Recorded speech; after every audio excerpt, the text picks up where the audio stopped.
Hi everyone, we're on day 13 today. It is Sunday. This morning I started doing music. I've posted 2 more videos on YouTube with my music, and I've also done the same songs. I put them on SoundCloud. I think today's topic is journey of self-discovery.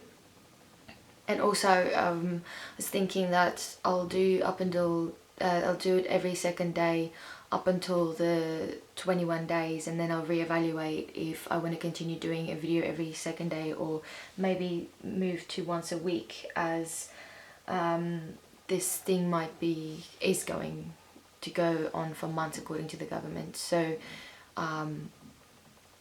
yeah, I'll reevaluate on day 21. But anyway, the journey of self-discovery. Today I decided to continue on with my study with the Panjali's 8 limbs of yoga, the Yoga Sutras. So I decided to focus on the Pratyahara, which is, I think, pronounced Pratyaharo. I think that's how it's pronounced. I'll attach a video underneath. And then I listened to some mantras, so I'll attach them. They're quite soothing, and the thing with the Sanskrit language and the mantras is they have a lot of emotion in when you speak. Like you kind of feel very calm when you say the things out loud.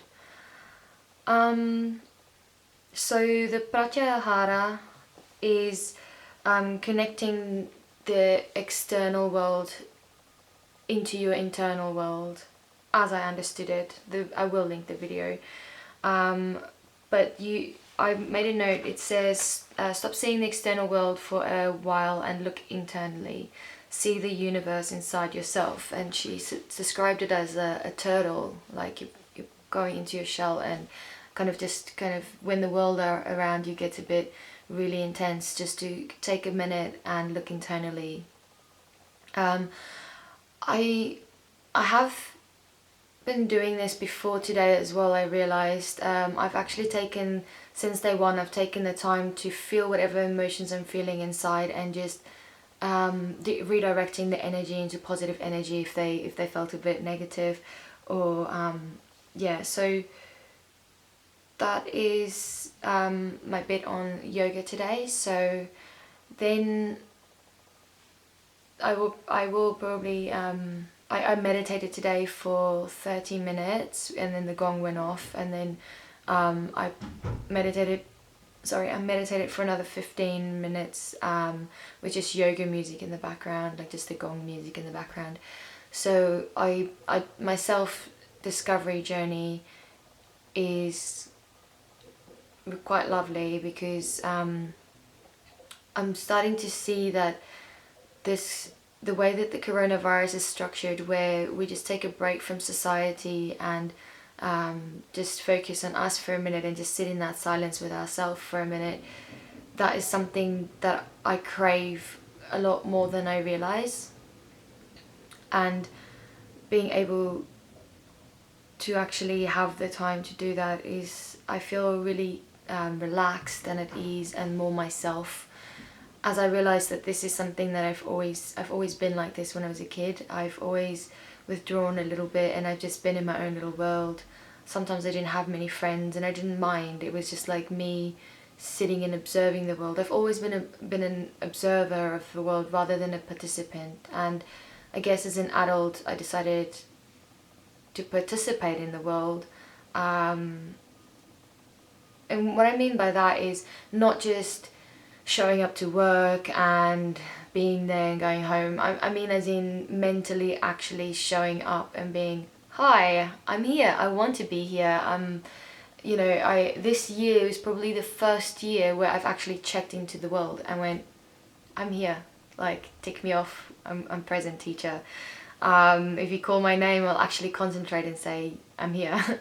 Yeah, so I'm finding that balance in my self-discovery of taking the time for myself to to balance myself internally, coming back into the world and working and do whatever I'm supposed to, and then coming back into my shell and like just refresh. Yeah, so this is my journey this year, is trying to find that balance of what's healthy for me, what serves me, versus how can I also help in the world. Because I've realized that Sadhguru said this thing where you either see the world as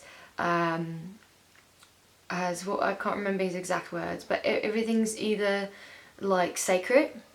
I think that was his exact word. Everything, everyone, every little thing's either sacred or it's suffering, or you just dislike the world. And he says that, you know, if it's the latter, to rather that man should be by himself and not engage in life. But for me, like, I've gone back onto my self-discovery journey by taking the time to just look internally. I've started seeing everything as sacred. Like I look at plants differently. It's like I was reborn and reborn. It's like I continuously get reborn, like every time. Like I need to, it's like these checkpoints in life where it's like, okay Mel, like I'm forcing you to look internally again. You know, as a kid being an observer, like I was a natural yogi when I was a kid. So as a kid I was forced to look internally. Later on, again, like, you know, there's been checkpoints in my life where I'm forced to look internally, and these have been such blessings. I find them, like, me being on my own has, I mean, yes, people hurt you and stuff, and you learn from that, and you learn forgiveness, and, you know, it's milestones that you learn how to deal with people. I find it harder to deal with people than being by myself. So as I said, the lockdown is actually, I guess, my ideal world. I'm kind of scared to go back into the real world, but I'm actually, you know, that's okay too, because these are all learning curves that we have to go through. But anyway, I hope this helps. I'll put some links below, and maybe I'll do, yeah, another happy song or something, or maybe I'll, yeah, I don't know, I'll see what I'll link. Check out the links.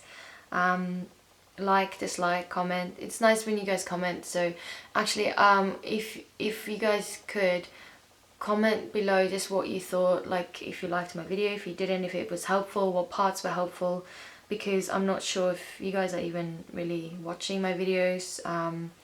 So yeah, it's helpful if you give me some feedback, and then I know what to post, and if to keep posting if you're enjoying it, and to stop posting if you're not enjoying it. Anyway, stay safe, and happy birthday to Luke. His birthday was yesterday, my housemate, so we all celebrated his birthday, and that was lovely. But yeah, okay, stay safe, peace.